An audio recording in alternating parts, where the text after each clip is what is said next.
Blood relation, how is W related to M। तो हम लोग को बताना है W कैसे रिलेटेड है M से। W प्लस T का क्या मतलब है? W is sister of T। W is sister of T। T divide by R का क्या मतलब है? T is the father of R। T is the father of R। R into M का क्या मतलब है? R is the brother of M। तो R is the brother of M। फिर क्या बताना, how is W related to M। तो W क्या हो जाएगी? तो W जो आंट हो जाएगी, तो इसमें पैटर्नल आंट होगी, क्योंकि ये फादर की बहन है तो पैटर्नल आंट होगी। अगर यहाँ पे मदर होता, मदर की बहन होती तो वो मैटर्नल आंट होती, लेकिन ये फादर की बहन है तो पैटर्नल आंट होगी। सेकेंड क्वेश्चन क्या कह रहा है, how is K related to D in the expression. तो डी माइनस जे क्या है? D is the mother of J. फिर जी जे प्लस एम क्या है? J is the sister of M. M divide by K क्या है? M is the father of K. क्या कह रहा है, how is K related to D. तो के का तो जेंडर हमको पता ही नहीं है, तो हम लोग कैसे बता सकते हैं कि ये कैसे रिलेटेड है डी से। तो इसका क्या हो जाएगा? डाटा इनएडिक्वेट आंसर हो जाएगा।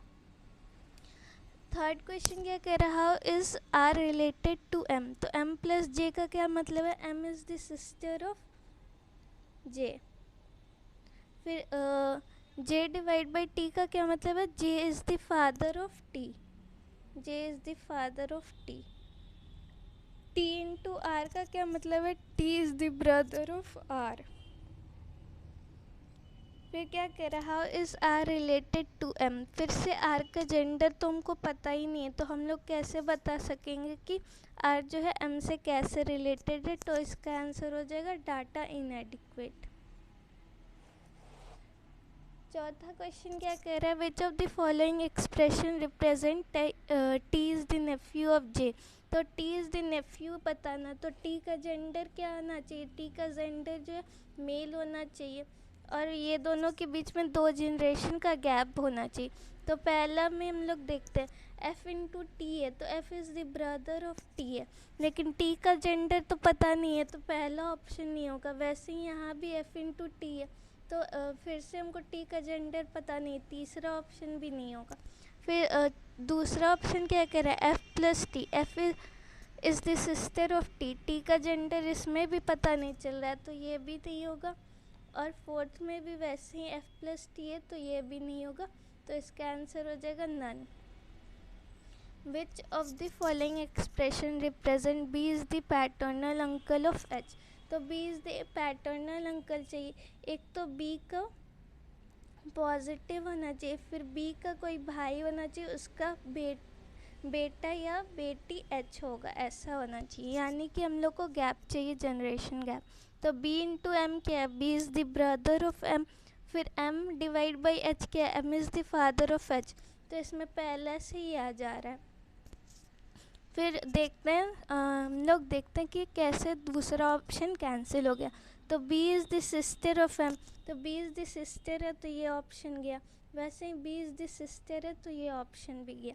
थर्ड ऑप्शन क्या कह रहा है? बी इंटू एम, तो B is the brother of M. फिर एम प्लस एच क्या कह रहा है? M is the sister of H. तो यहाँ पे जनरेशन गैप नहीं है, इसलिए ये ऑप्शन नहीं होगा।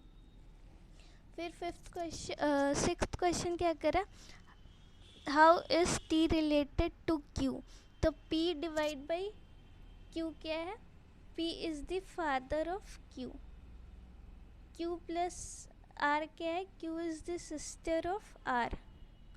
आर इंटू टी क्या है? R is the brother of T. तो how is T related to Q. तो टी का जेंडर पता नहीं है, तो ऑप्शन में ऐसा कुछ दिया है, तो टी का जेंडर नहीं पता है, तो या तो ब्रदर हो सकता है, तो या सिस्टर हो सकता है। तो फिफ्थ ऑप्शन में दिया हुआ है ब्रदर ऑफ सिस्टर, तो फिफ्थ ऑप्शन इसका आंसर हो जाएगा। तो ये थे कुछ कोडेड ब्लड रिलेशन के क्वेश्चन। Thank you.